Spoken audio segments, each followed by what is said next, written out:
Testingin lang natin to, ano. Yan. Try natin nakakabit na tong KY Pro natin na ano, Freedcon dito sa 360 cam natin. Check natin kung maganda yung record ng ano natin, boses, kung malinaw, kung rinig pa rin yung motor ko. So ngayon, kinonect natin yung intercom natin sa ating Insta360 X3. Insta360 X3 connected sa intercom natin na Freedcon KY Pro. So recording. Dito tayo sa may sa Letran ngayon Sa Letran way. Ito yung sa mga reason kung bakit naisip ko rin mag Insta360. Wireless na siya dahil sa intercom. Yan ang kagandahan dito. So naka-mic ka na wireless, naka 360 ka pa, diba? Saan ka pa? Sulit. So hopefully malinaw yung record natin ngayon. Let's go.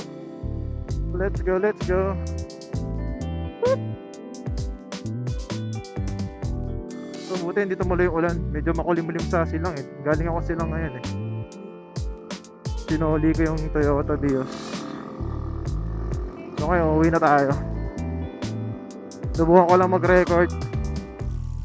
Na-experience natin yung KY Pro, intercom mic gamit ang ating Insta360. Ano pa, maraming gumawa ng video na ito Marami nang gumawa ng video tsaka tutorial. Marami nag-video sa marami nag-vlog na yun nga, pwede mo siyang i-connect yung Insta360 sa Insta360 X3, pwede mo siya i-connect sa intercom. So ang nakita ko pa lang Freedcon hindi ko pa nakikita sa iba. Hindi pa ako sure. Pero yung yung Hero 9, Hero 12, alam ko pwede na rin siya. GoPro Hero 12, pwede na rin siya i-connect sa intercom. Alam ko gumawa nun si Trick Moto, follow nyo Trick Moto, 3K. So siya naman ay GoPro 12 user, tapos kinonect naman niya yung intercom na rin sa kanyang camera, yung GoPro 12 niya, GoPro Hero 12. Meron na naman kasi akong GoPro pa Hero 9 nga lang, pero yan Hero 9 nga lang, kaya sabi ko pangit naman kung GoPro ulit. So try natin 360 naman, para at least unlimited point of view, unlimited angle. Yan ang kaganda sa 360, unlimited angle ng recording, ng framing, unlimited angle ng framing. So saktong-sakto sa mga vlogger na solo, walang cameraman. So 360 kaya mo siyang i-view na lahat. Press record lang, tapos yun na, lahat ng angle 360 kuha na. Katulad ngayon yung camera ko nasa motor, di ba usually nandito nakakonect yan yung GoPro ko, pero ito nakakonect sa motor, pero kita mo yung kita mo na ako, tapos kita mo pa yung daan.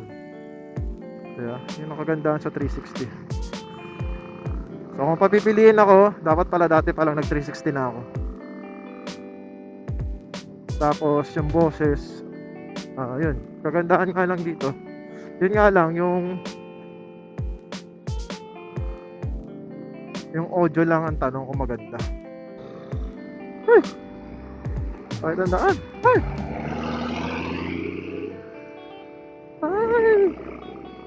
Ay. So nga, sana malinaw yung natin, record natin ng boses natin. Tsaka yung surrounding sana naririnig. Kahit konti lang, kahit mahina lang, para rinig yung motor. So, di ko pa natatry itong 360 sa big bike ko Hopefully matry natin within this week. Ay! Bakbak! Woohoo! Bakbak galore.